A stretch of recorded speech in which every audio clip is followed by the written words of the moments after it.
Thank you very much, sir. Ambassador, sir. Thank you very much indeed. We are very grateful that you have to step in and represent the chairman, Chief Afolabi, who's away in Houston at this line. Thank you very much, sir. We're grateful. We hope you're able to stay a little while and listen to our conversation. Thank you very much, sir. Thank you.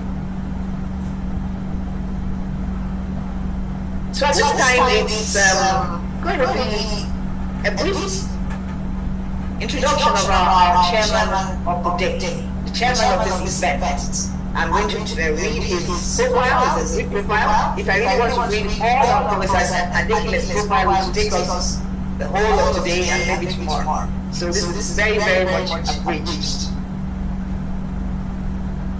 The chairman of this virtual council meeting is not other than Professor Adekile.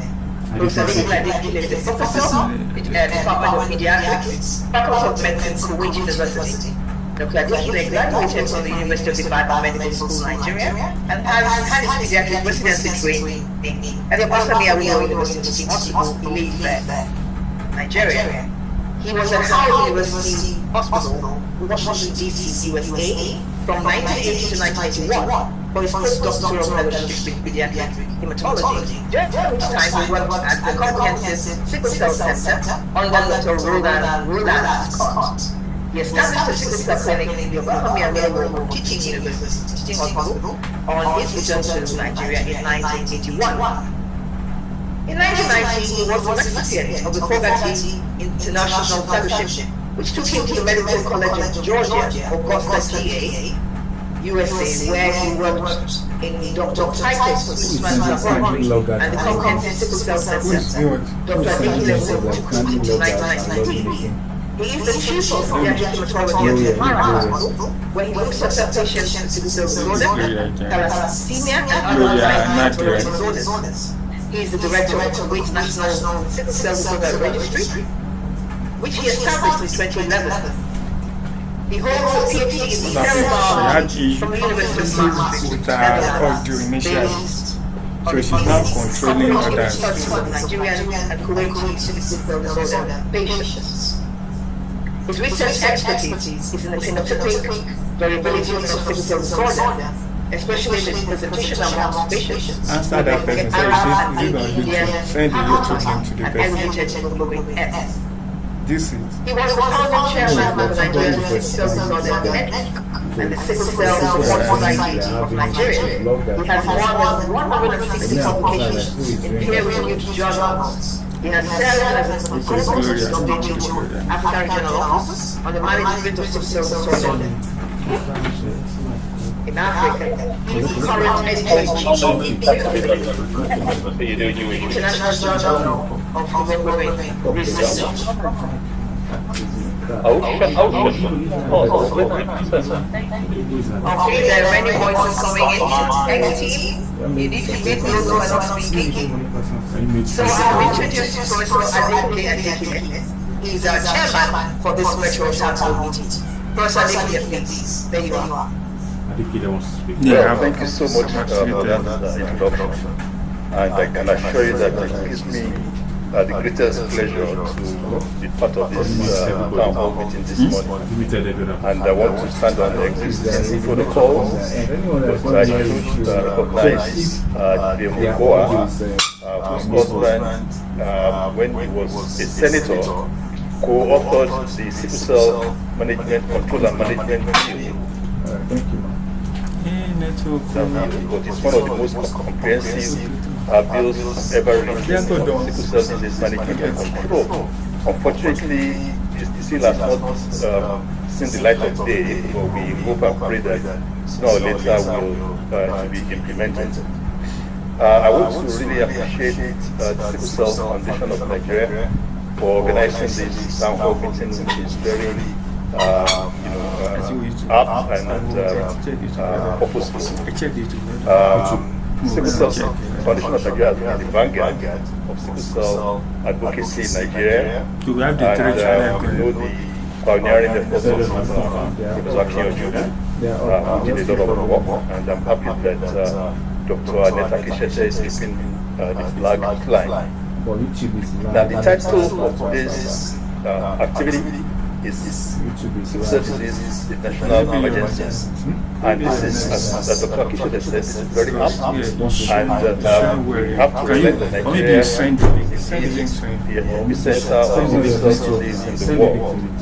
And I remember several years ago when we had the first global conference in Ghana, Dr. Isaac Odame, who is the director of the global network, made the statement that if Nigeria does not get it right in terms of sickle cell disease, then the world will not get it right. And I'm happy to say that it looks like we have made considerable progress in Nigeria, and there's no question about it. And as a matter of fact, in the world today, there's never been a better time where we have a lot of development, a lot of attention on sickle cell disease, and a lot of hope. There are so many new treatments available. Unfortunately, for those of us in Nigeria, a lot of our patients, this hope is still a mirage, because many of the patients, or most of the patients, simply do not have access or awareness. And that's why we need activities like what we are doing today.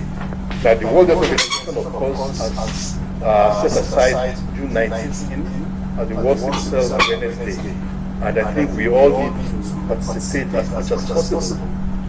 And I'm also happy that today's activity is actually geared towards persons living with the disease.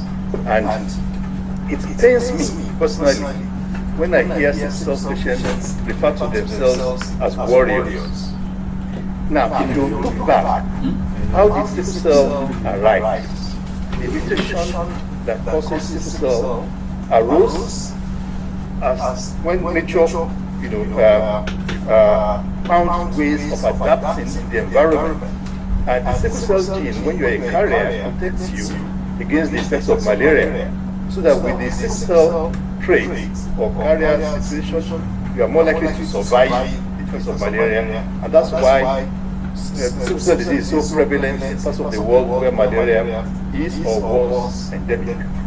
Now, unfortunately, some individuals would carry 2 copies of the gene. And when you have those 2 copies of the gene, then you have sickle cell anemia. And then you have all the problems associated with this blood disorder. Now, is it clear then that we leave these patients who carry what would be a beneficial gene that is actually responsible for the survival of the black race? Is it fair to then abandon them and just leave them to fight it?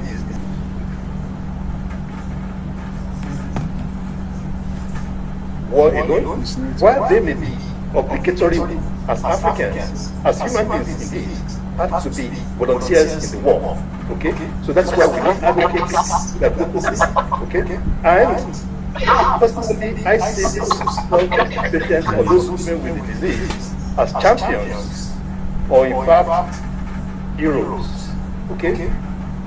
And we need to treat them as such, as heroes and as champions. Alright? And so, whatever we all can do, all the stakeholders, government, non-governmental agencies, teachers, doctors, influencers, all parts of society, we all have to join hands to make the lives of sickle cell patients a little easier. Now, there's so much hope now, as I said. There are disease-modifying drugs. Well, the first of which was hydroxyurea, to be licensed and approved. It has made a lot of difference in the lives of sickle cell patients. Okay? Unfortunately, there's still so much hesitancy or reluctance to use the drug, both on the part of patients and physicians. And we really need to break down that barrier. There's no question that hydroxyurea helps. In fact, in the US now, the guideline is that all patients, regardless of the severity of the disease, should be offered hydroxyurea from the 9th month of life. Okay?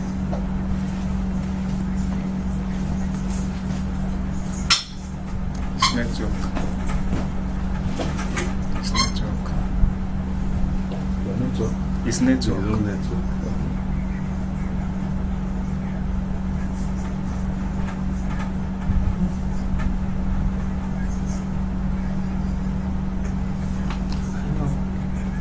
Even